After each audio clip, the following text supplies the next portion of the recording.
Sometimes in our lives, we all have readings that we just don't want to do. But if we are wise, we will do them before our essays due. Read your books.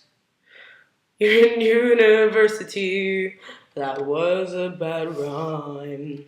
But I still won't read these fucking books, 'cause they're so long.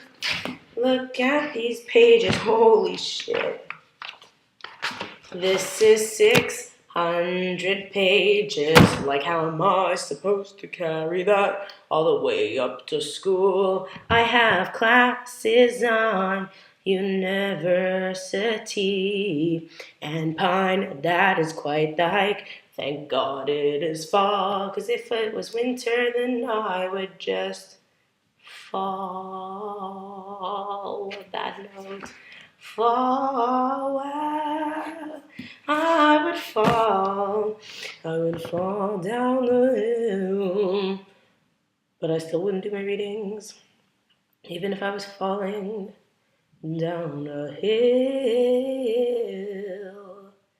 Seriously, there's 600 pages of reading. Yeah, I'm not gonna do it.